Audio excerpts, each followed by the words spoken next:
Tema kita pagi hari ini adalah Tuhan memulihkan keluarga. Wow. Rindu ya mengalami pemulihan keluarga. Amin. Kita semua rindu mengalami pemulihan keluarga. So pagi hari ini ayo siapkan semuanya, bersiap sedia untuk mengalami pemulihan daripada Tuhan untuk keluarga kita. Amin. Yuk buka kitabnya saudara di kitab Mazmur 19 mulai dari ayat yang ke-8. Saya tahu saudara bahwa hari-hari ini keluarga-keluarga banyak mengalami diserang oleh setan.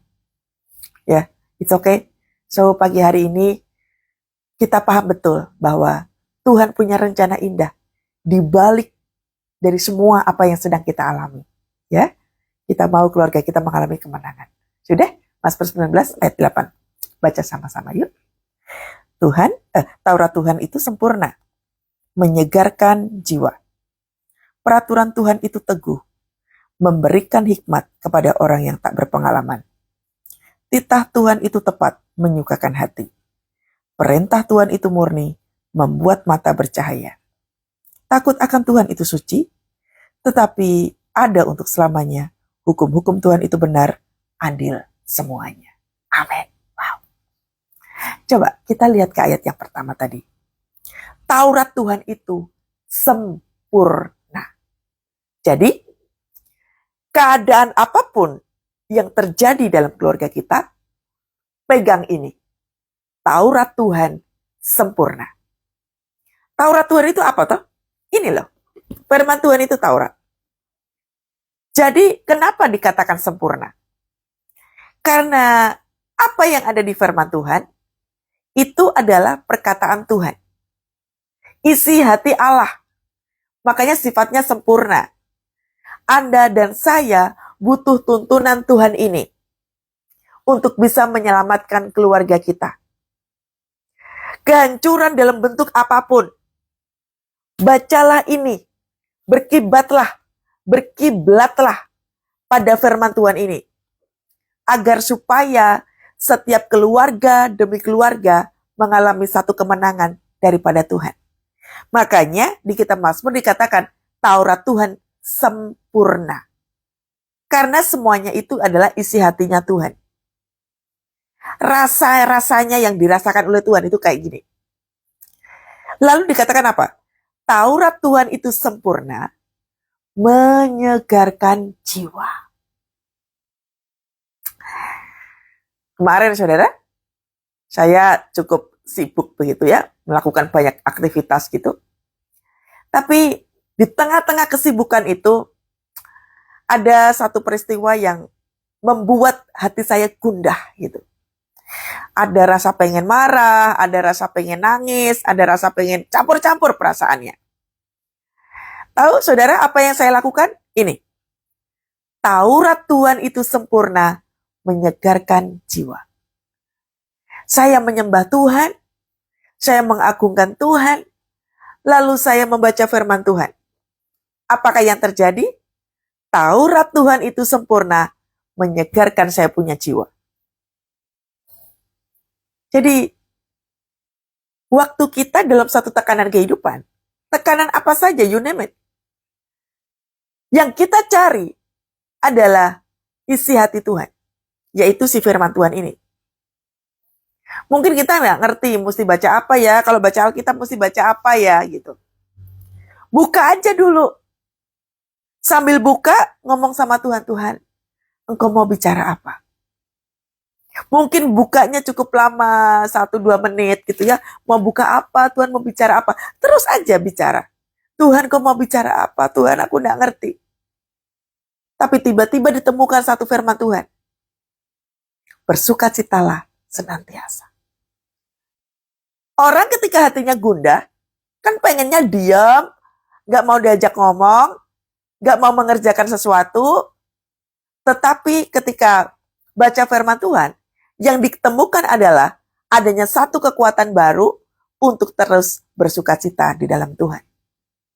Itulah kenapa Taurat Tuhan itu sempurna. Menyegarkan jiwa.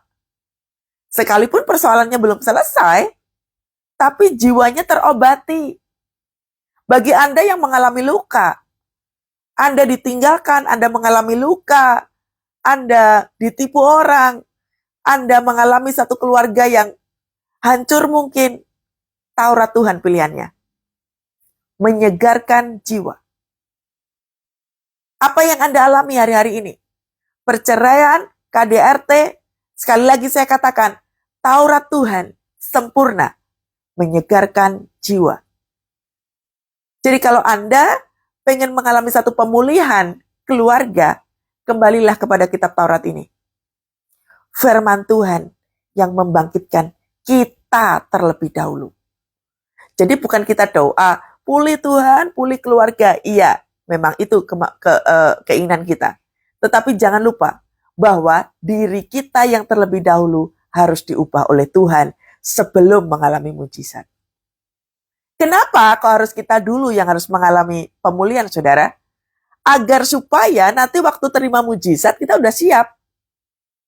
Agar supaya kesalahan-kesalahan yang lama itu nggak terulang kembali.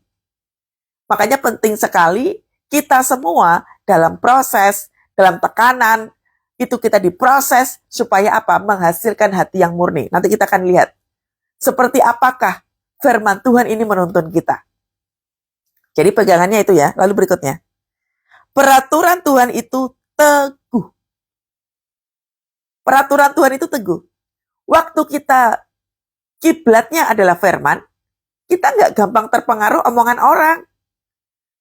Nah, ini dikatakan apa? Peraturan Tuhan teguh. Itulah kenapa jangan keseringan ngomong sama orang. Dikit-dikit curhat, punya masalah dikit curhat. Curhat boleh. Tapi kita perlu tahu bahwa kekuatan kita hanya bersama-sama dengan Tuhan. Ini jangan lupa. Karena firman Tuhan ini yang membuat teguh. Sama, saudara. Kemarin waktu saya dalam bentuk saya bertekanan tinggi, saya rasanya gundah, yang saya temukan adalah firman. Ngobrol sama Tuhan berkali-kali, ngobrol sama Tuhan. Enak. Ada kesegaran jiwa. Ada kekuatan di dalam batin. Gak apa-apa. Orang mau menyakiti, orang mau menghancurkan. Keadaan keluarga kita seperti apa, gak masalah. Anda dan saya lagi dididik sama Tuhan untuk berpengharapan kepada Tuhan. Makanya dikatakan peraturan Tuhan itu teguh. Amin. Jangan takut, saudara. Terbukti bahwa ketika tadi pagi, waktu saya nyembah Tuhan, saya memuji Tuhan gitu ya. Pagi-pagi sekali saya bangun gitu. Saya ambil gitar saya nyembah Tuhan. Saya cuma katakan begini sama Tuhan. Tuhan, pulihkan jiwaku. Tuhan, teduhkan hatiku. Nah ini kayak ini nih. Taurat Tuhan sempurna, menyegarkan jiwa, peraturan Tuhan itu teguh. Jadi waktu nyembah, waktu memperkatakan firman Tuhan, hati yang tadinya tuh carut-marut, banyak pikiran gitu ya. Rasa-rasanya tuh nggak pengen ngapa-ngapain. Ada gairah yang luar biasa keluar dari dasar hati. Waktu apa toh? Nyembah. Itulah dikatakan teguh. Tidak mudah diombang-ambingkan oleh situasi. Bahkan ketika biasanya kan orang kalau banyak pikiran gitu ya, mulai stres gitu, tiduran gitu kan ya. Saya sempat seperti itu. Apakah yang saya lakukan? Saya bangun. Saya memperkatakan pada diri sendiri, Kathy, you are the army of God. Kamu itu pasukannya Tuhan, Kathy. Ayo, bangun. Saya bangun. Saya harus membangkitkan saya punya jiwa, saya punya tubuh secara fisik. Bangkitkan. Come on, Kathy, bangkit. Lalu kemudian saya bangkit gitu ya, saya duduk di sofa ini, saya ambil gitar, saya mulai nyembah. Saya mulai merasakan hadirat Tuhan. Nah, itu namanya teguh. Jadi, ada bagian yang harus kita lakukan. Jangan biarkan iblis mencuri sukacita kita. Jangan biarkan iblis menghancurkan pengharapan kita. Anda dan saya punya hak untuk hidup. Jadi apa yang sedang terjadi dalam keluarga kita? Apa? Anda ngalami keluarga apa? Keadaan perekonomian? Keadaan pasangan? keadaan apa saja. Mari saudara, pegang kuat kitab ini. Peraturan Tuhan itu teguh. Anda dan saya butuh tuntunan Tuhan. Day by day, bawalah ini. Untuk kita bisa perkatakan berkali-kali. Kesembuhan pasti akan terjadi. Amin. Titah Tuhan, memberikan hikmat, jadi peraturan Tuhan itu teguh. Memberikan hikmat kepada orang yang tak berpengalaman. Artinya, kita nggak tahu nih harus seperti apa. Saya juga dalam kondisi nggak tahu, saudara. Saya harus bagaimana, saya banyak pikiran, saya nggak tahu harus berbuat seperti apa. Sementara pelayanan saya banyak, persoalan saya besar, saya harus seperti apa? Ini dikatakan apa? Memberikan hikmat kepada orang yang tak berpengalaman. Artinya, ini firman Tuhan menuntun kita. Mau ke sana nggak ngerti, mau ke situ nggak ngerti, mau ngapain juga nggak tahu. Pikirannya full persoalan. Muter terus. Apa yang kita perlukan? Firman. Saya paksakan diri saya untuk baca firman Tuhan. Saya nyembah Tuhan. Begitu udah enakan gitu ya. Saya duduk lagi kerja gitu ya, mengerjakan segala sesuatunya. Kemudian timbul masalah baru. Saya baca firman Tuhan lagi. Saya nyembah. Berulang-ulang saya lakukan itu. Teguh dan memerdekakan jiwa. Akhirnya apa jadinya? Hikmat. Coba kalau seandainya kita nggak cari Tuhan. Hikmat manusia yang terjadi. Saya buat keputusan salah. Mungkin saya sembrono. Melakukan banyak kesalahan. Lebih parah lagi mungkin. Nah, firman Tuhan yang menuntun kita. Jadi jangan buru-buru. Udahlah cerai aja. Udahlah udahan aja. Udahlah utang aja. Udahlah ini kita berhenti aja. No. Kita perlu Tuhan. Amin. Kita perlu suara Tuhan untuk menuntun kita. Sama saudara. Saya juga begitu. Saya juga punya masalah. Saya juga punya tekanan. Yang saya cari adalah firman. Yang artinya suara Tuhan. Ya. Titah Tuhan itu tepat. Nah itu yang tadi saya katakan. Begitu tadi pagi saya bangun, saya pagi-pagi sekali udah bangun, saudara. Saya nyembah, yang saya cari apa? Tuhan, berkata-katalah kepadaku. Tuhan, say something to me. Saya nggak tahu harus seperti apa, Tuhan. Tuhan tolong saya, Tuhan tuntun saya. Sambil saya nyembah. Sambil saya minta anugerah Tuhan. Tuhan, saya buka hati saya. Tuhan, saya buka telinga saya. Berbicaralah ya Tuhan, hamba-Mu mendengar. Nah, ketakutan demi ketakutan yang mungkin Anda hadapi hari-hari ini, cari Tuhan, saudara. Cari Tuhan. Kita memenangkan keluarga adalah kerinduan semua orang. Amin. Tetapi ada satu hal yang perlu kita lakukan adalah menciptakan gairah dalam hidup kita. Jangan stres. Percayalah, jangan stres. Stres sedikit saja. Oke, stres itu mungkin oke ya, wajar stres. Maksudnya adalah jangan terlalu deep, artinya sampai tenggelam gitu ya, meratapi nasib, nangis terus-menerus. No, Anda harus bangkit. Sama kayak tadi itu loh, yang saya kasih contoh tadi. Ketika saya banyak pikiran, ketika hati saya sudah gundah, saya tiduran, lalu saya ingat, kenapa aku harus tiduran? Aku harus bangkit. Kathy, you are the army of God. Kamu itu pasukannya Tuhan. Nah, harus memperkatakan itu. Amin. Titah Tuhan itu tepat. Jadi waktu kita cari Tuhan, perkataan Tuhan itu tepat. Sehingga perilaku kita pasti tepat. Dan menyukakan hati. Jangan cari manusia terlebih dahulu, saudara. Cari Tuhan terlebih dahulu. Cari teman, telepon teman boleh. Ya, kita minta nasihat, kita minta doa, boleh. Saya pun demikian juga. Tetapi jangan pernah melupakan Tuhan. Saya juga kalau punya masalah, saya punya leader, saudara ya, di gereja saya punya leader. Saya telepon mereka.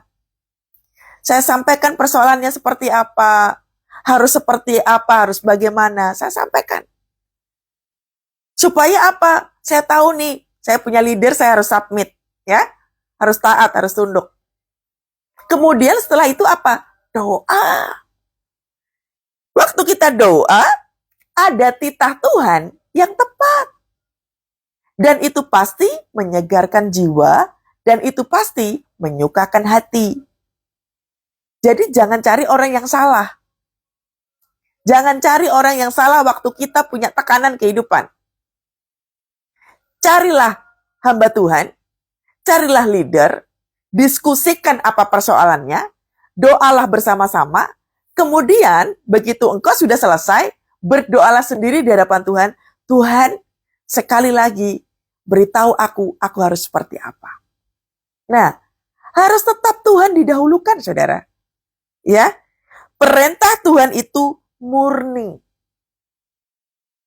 Perintah Tuhan itu murni. Yang artinya begini, orang kan kalau stres, gitu ya, apa sajalah.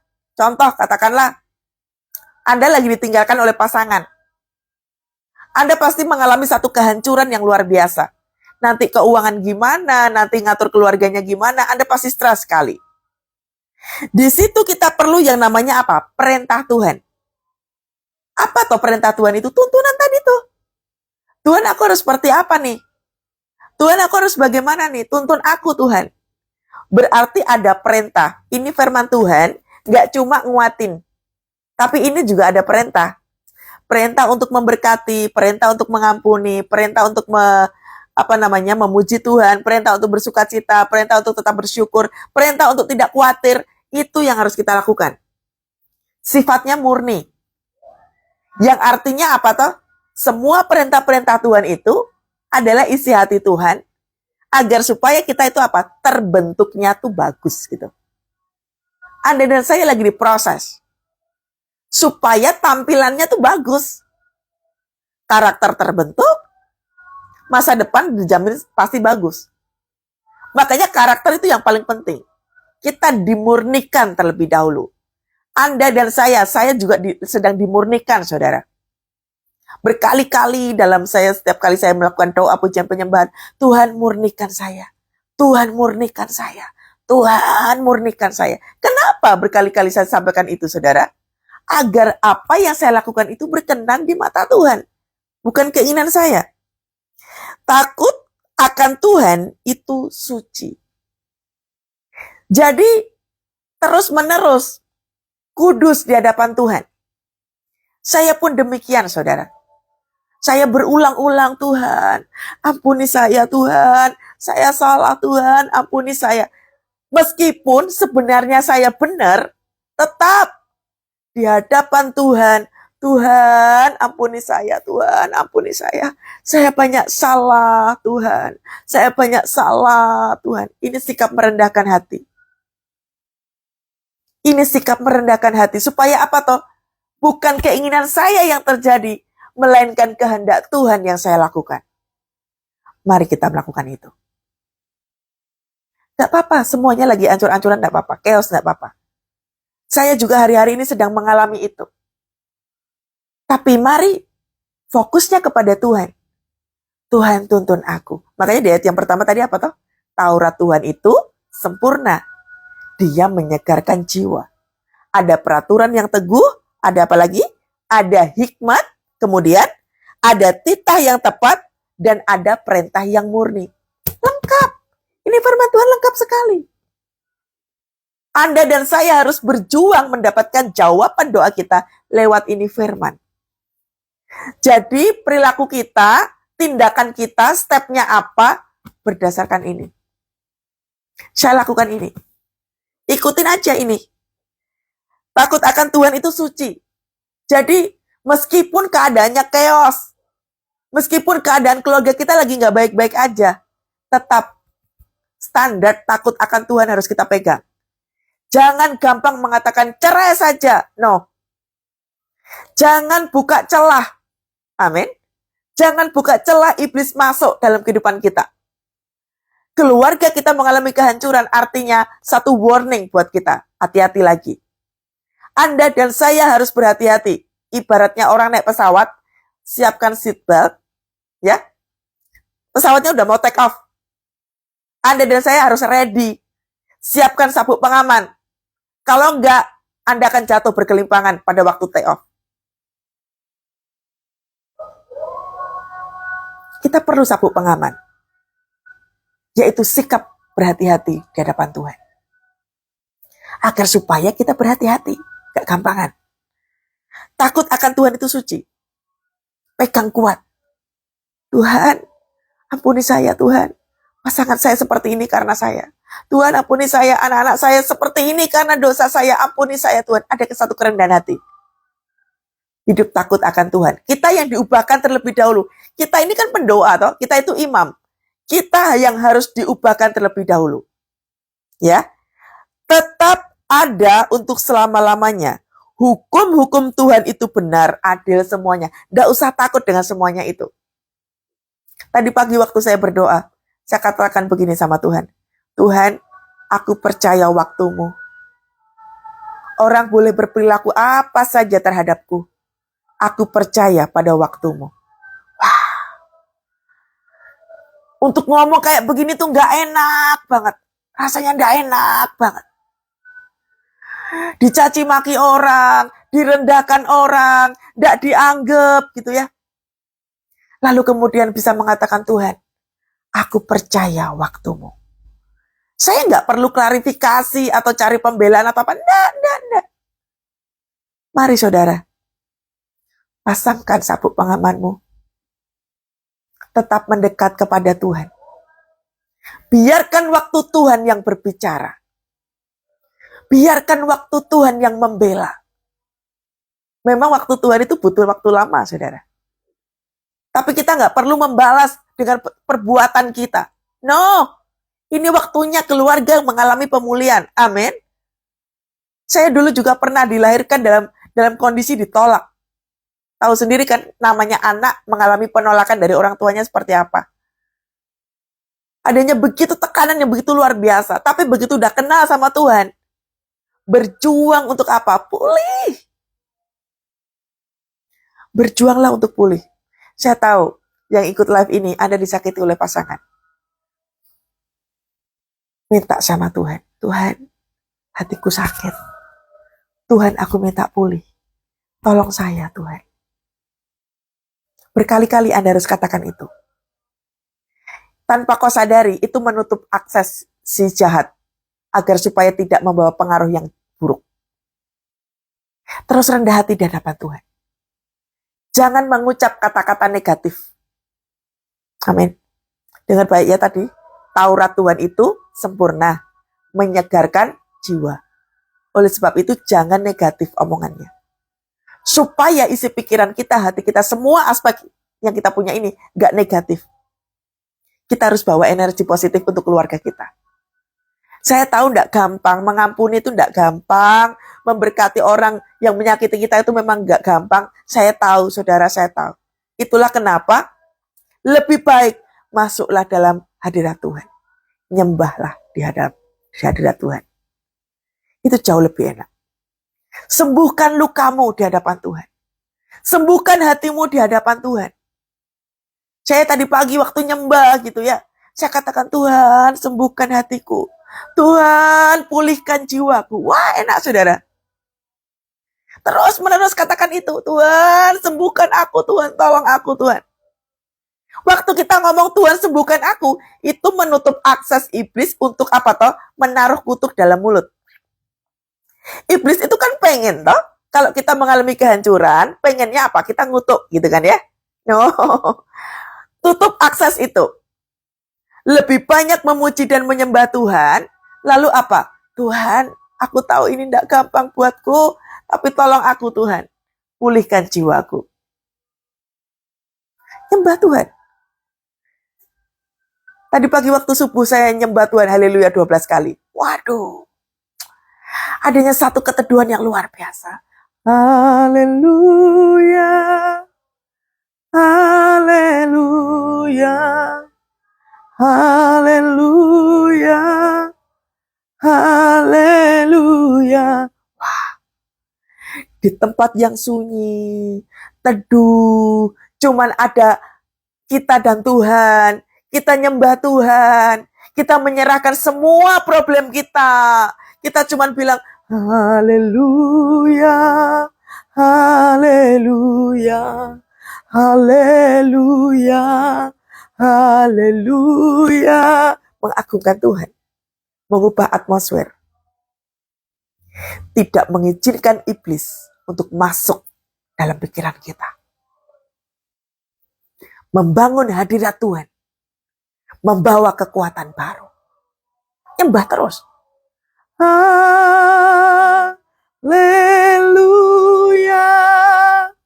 Haleluya. Haleluya.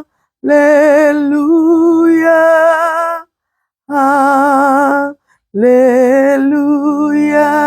Dan tiba-tiba hati penuh dengan damai. Wow.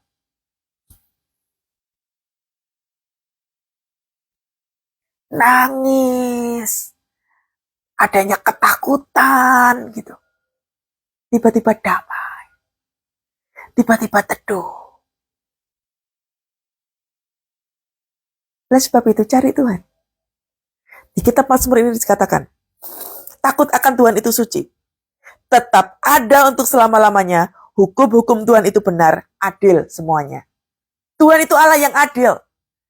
Makanya kita hidup yang benar aja, lurus aja, lurus. Benar aja. Benar aja.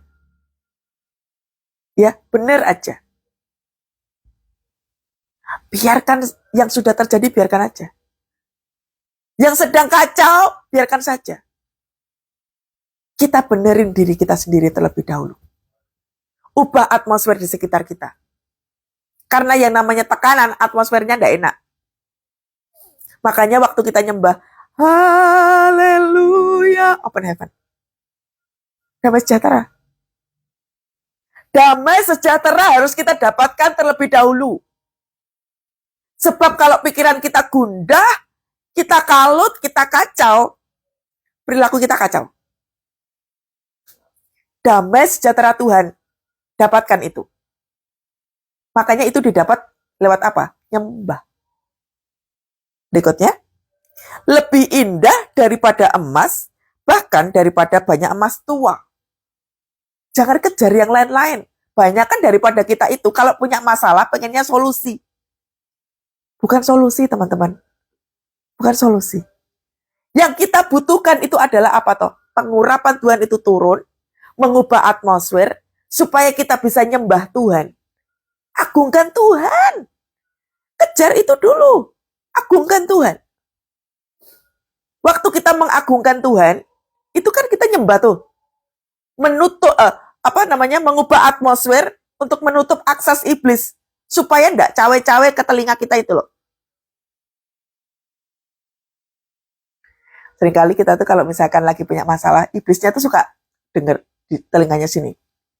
Tuh kan Tuhanmu enggak tolong. Udahlah, berhenti aja. Udahlah, bunuh diri aja. Udahlah, utang aja. Nah, seolah-olah itu suara lembut. Padahal itu mengacaukan. Seolah-olah suaranya benar. Padahal itu membuat berantakan.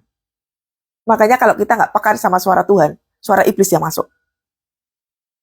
Begitu suara iblis yang masuk, suara hati kita yang kita lakukan. Karena akses iblis masuk, kita manggut-manggut, oh iya ya, lebih baik memang aku cerai saja. Oh iya ya, lebih baik memang aku kayak gini aja. Nah, karena aksesnya udah kau buka. Jadi perilaku kita sendiri yang kita lakukan. Itu penting sekali. Perhatikan untuk fase ini. Anda dan saya harus bisa di fase ini. Habis-habisan masuk dalam hadirat Tuhan supaya iblis tidak menguasai isi kepala kita ini. Karena kalau isi kepala kita ini sudah dipegang sama iblis, ambyar, saudara. Berjuang. Amin. Dikatakan lebih indah daripada emas. Jangan cari solusi, nanti dulu. Kalau kita cari solusi, nggak perlu Tuhan. Apalagi kalau kita sendiri yang bikin solusi, wes nggak butuh Tuhan. bentuk kita terlebih dahulu. Minta sama Tuhan membentuk kita. Saya juga demikian, saudara. Begitu ada masalah, saya tidak bersikap reaktif. Respon saya diam dulu, nyembah Tuhan terlebih dahulu.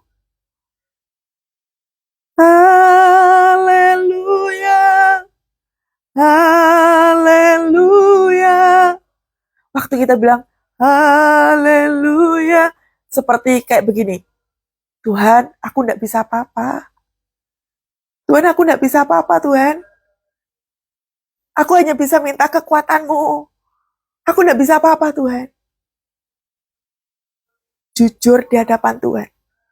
Tuhan, aku tidak bisa apa-apa. Tuhan, tolong saya. Gak mungkin Tuhan tidak tolong, saudara.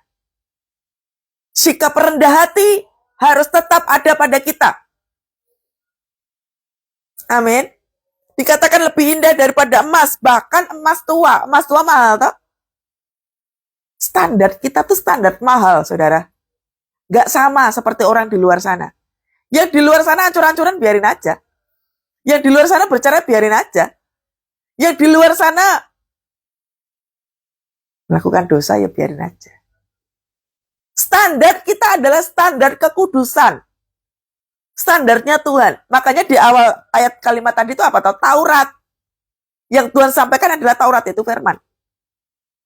Firman yang menguatkan, firman yang menuntun, firman yang meneguhkan. Amin. Ayat yang terakhir. Dan lebih manis daripada madu. Jadi firman Tuhan, hadirat Tuhan itu lebih manis daripada madu. Semakin hatimu pahit, semakin hatimu terluka, nyembahlah Tuhan. Ada satu kemanisan yang keluar dalam dirimu. Ada satu ungkapan syukur di hadapan Tuhan. Tuhan, aku berterima kasih. Waktu aku nyembah, Tuhan hadir. Aku berterima kasih, Tuhan, aku gak sendirian. Aku berterima kasih ya Tuhan, Engkau membelaku. Nah itu. Lebih manis daripada madu, bahkan daripada madu tetesan dari sarang lebah. Lah ini. Hadirat Tuhan itu menyegarkan jiwa. Hadirat Tuhan itu manis sekali di mulut kita. Kalau udah kayak begini, iblisnya mau ngapain, saudara? Gak bisa. Makanya kita yang harus desak masuk. Desak masuk kemana? Hadirat Tuhan. Anda yang harus paksain. Amin. Udah, selesai, saudara. Jadi, mari, pagi hari ini, apapun yang menjadi persoalan Anda dalam keluarga kita, ayo pagi hari ini kita doa buat keluarga ya. Saya nggak tahu Bapak Ibu mengalami persoalan apa dalam keluarga. Nggak peduli persoalannya apa. Tapi yang terpenting adalah mari pagi hari ini kita berdoa untuk pertobatan, kita berdoa untuk kebangkitan, kita berdoa untuk kehidupan atas keluarga kita. Ayo kita bahasa roh sama-sama. Yang bisa berbahasa roh, yang belum bisa harus terus berdoa ya. Berapa syikar wala. Oh ya la wala syikira la wala Tuhan. Ora la wala. Guna besekera la wala. Kau dahsyat Tuhan. Engkau dahsyat ya Tuhan. Kami membawa keluarga kami kepadamu. Tuhan, kami enggak kuat. Kami enggak bisa tanpa Tuhan. Kami bawa keluarga kami kepadamu ya Tuhan. Engkau lihat keadaan kami. Ya Roh Kudus tuntun kami. Ya Roh Kudus tuntun kami. Kami harus seperti apa? Tolong setiap kami ya Tuhan. Tolong setiap kami bisa berjalan di areamu ya Tuhan Yesus. Berjalan dalam trackmu ya Tuhan. Ini setiap kami Bapakku. Oh diberkati setiap keluarga-keluarga. Di dalam nama Tuhan Yesus. Aku melepaskan kehidupan atas keluarga-keluarga. Aku melepaskan ada roh sukacita atas keluarga. Di dalam nama Tuhan Yesus. Ini waktunya ya Tuhan. Keluarga-keluarga mengalami kebangkitan ya Tuhan. Ini waktunya keluarga Engkau membalikkan setiap keluarga ya Tuhan. Keluarga-keluarga yang dipulihkan Tuhan. Keluarga-keluarga yang mengalami pemulihan seutuhnya daripada Engkau. Hati Bapa kembali kepada anak dan anak kembali kepada orang tuanya. Tuhan pulihkan ya Tuhan. Pulihkan perekonomian mereka. Pulihkan hubungan mereka. Pulihkan pekerjaan mereka. Pulihkan bisnis mereka Tuhan. Dalam nama Yesus. Dalam nama Tuhan Yesus. Oh ya la wala. Haleluya, haleluya, haleluya,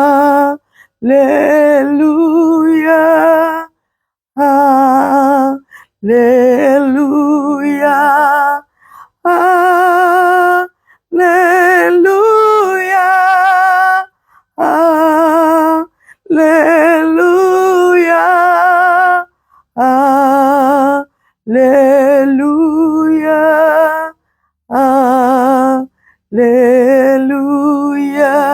Setiap hati yang pahit, pagi hari ini, alami keteduhan daripada Tuhan. Terima saudara, dalam nama Tuhan Yesus. Oh, oh yes Tuhan. Setiap hati yang pedih, setiap hati yang pahit, setiap hati yang hancur, alami kuasa Tuhan. Kasih Tuhan mengalir, cinta Tuhan mengalir dalam nama Yesus, dalam nama Tuhan Yesus. Merdeka setiap jiwa, merdeka setiap jiwa, merdeka setiap hati. Oh, yes Tuhan. Biar api Tuhan membakar setiap kami. On fire. Kemauan hati yang pahit, on fire. Muntahkan setiap sampah hatimu. Muntahkan setiap lukamu. Lepaskan itu. Izinkan Tuhan mengobati lukamu. Izinkan Tuhan menyembuhkan batinmu. Izinkan Tuhan memelukmu. Yes Tuhan. Thanks God. Terima kasih Bapa. Sekali lagi kami menyerahkan keluarga-keluarga dalam kuasa tangan-Mu. Ambil alih setiap keluarga-keluarga kami. Kami minta ya Tuhan, pertolongan daripada-Mu. Biarlah kuasa-Mu turun bagi setiap kami. Kami mau sembuh, kami mau pulih. Pulihkan setiap keluarga ya Tuhan. Dalam nama Tuhan Yesus. Setiap hati yang pahit dipulihkan Tuhan. Setiap kehancuran dipulihkan Tuhan. Ada kehidupan, ada kekuatan, ada damai dan sukacita mengalir saat ini Tuhan. Dalam nama Tuhan Yesus, para istri dikuatkan Tuhan. Para istri dikuatkan Tuhan. Para suami dikuatkan Tuhan. Anak-anak dikuatkan Tuhan. Dalam nama Yesus. Bekerjalah ya Roh Kudus. Penuhi kami anak-anak-Mu dengan kekuatan yang baru daripada-Mu. Katakanmu sama-sama saudara. Dan terimalah berkat daripada Allah Bapa, Putra dan Roh Kudus. Menyertai engkau pagi hari ini dan sampai selama-lamanya. Engkau menang, engkau kuat. Berjalan bersama-sama dengan Tuhan. Kekuatan baru Tuhan lepaskan pagi hari ini. Di dalam nama Tuhan Yesus. Haleluya. Amin. Dahsyat. Praktek ya. Ayo. Terus rendah hati di hadapan Tuhan. Pasti pulih keluarga kita. Pasti mengalami kesembuhan yang dahsyat daripada Tuhan. Ya. Sampai ketemu minggu depan saudara. Tuhan Yesus berkati. Shalom semuanya.